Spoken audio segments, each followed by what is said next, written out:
आइए जानते हैं पोस्ट ऑफिस सेविंग अकाउंट के बारे में। ये लागू हुआ 1 अप्रैल 1982 को और ये अकाउंट सिर्फ कैश से ही खुलता है। कौन कौन खोल सकता है?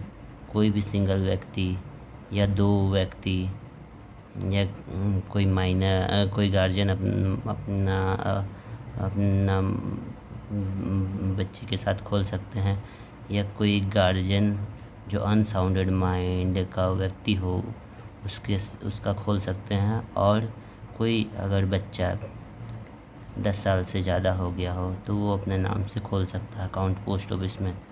नॉमिनेशन मैंडेटरी होगा अगर at the time of opening of account, और ट्रांसफ़र नॉमिनेशन फैसिलिटी अवेलेबल है at the time of opening of account and after the time of opening of account. SB joint account can be opened by 2 or 3 adults। Joint account उसको कहते हैं जिसमें सभी depositor को आना पड़ेगा withdrawal form, सभी डिपॉजिटर का साइन लगेगा विड्रॉल फॉर्म में। और जॉइंट बी अकाउंट उसे बोलते हैं कोई भी डिपॉजिटर एक आके साइन करके पैसा निकाल सकता है।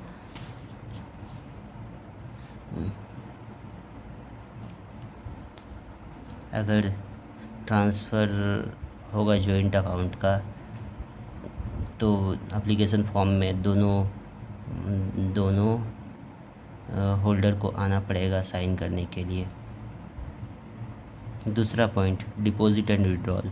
मिनिमम डिपॉजिट अमाउंट है पोस्ट ऑफिस में 500 रुपया, मिनिमम विड्रॉल अमाउंट है 50 रुपया।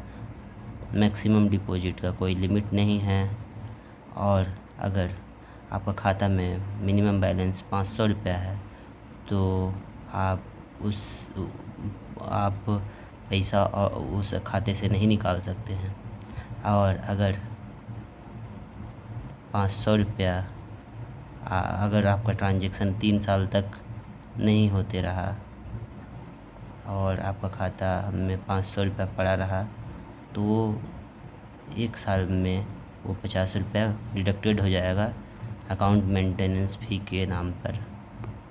और ये धीरे करते करते आपका 500 रुपया अगर पड़ा हुआ रहा और आप खाता में पैसा नहीं डालते हैं तो ये 50-50 करके कट जाएगा, सब पैसा जीरो हो जाएगा, तो अकाउंट ऑटोमेटिकली क्लोज़ हो जाएगा।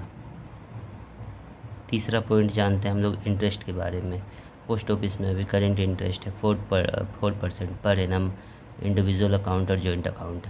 इंटरेस्ट क्रेडिट होता है ईच फाइनेंशियल ईयर, जो कि निर्धारित होता है मिनिस्ट्री ऑफ फाइनेंस की तरफ से।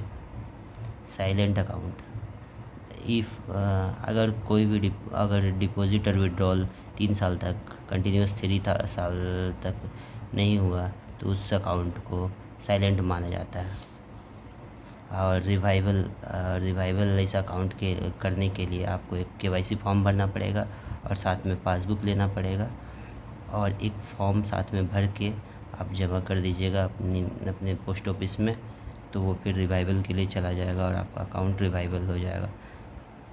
5वां पॉइंट, आपको पोस्ट ऑफिस में फैसिलिटी मिलता है, पोस्ट ऑफिस सेविंग अकाउंट में फैसिलिटी मिलता है जिसमें आप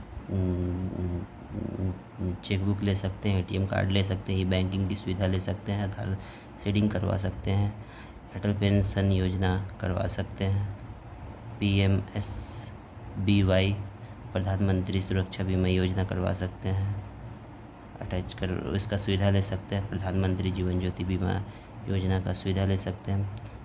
और आइए जानते हैं post office saving bank silent, तो उसके बारे में साइलेंट थोड़ा फीचर्स पढ़ लेते हैं। Withdrawal by cheque is in saving account shall not be less than 20। अगर विड्रॉल कर रहे हैं हम चेक से तो वो उसका अमाउंट 20 रुपया से कम का नहीं होना चाहिए। और BOs ब्रांच पोस्ट ऑफिस में एक ही विड्रॉल अलाउ है 1 दिन में। ब्रांच पोस्ट मास्टर जो होता है वो सैंक्शन कर सकता है अप टू 5,000 रुपया। इन केस इफ़ द अगर आपका पासबुक चोरी हो जाए या फिर डिस्ट्रॉय हो जाए, लॉस्ट हो जाए, तो फिर आप डुप्लिकेट पासबुक बनवा सकते हैं और इसके लिए पेमेंट आपको 10 रुपये का पेमेंट करना होता है पोस्ट ऑफिस में। और हेड मास्टर को ये पावर दिया गया है कि वो कोई भी अकाउंट को क्लोज़ कर सकता है बिना आपके पासबुक के।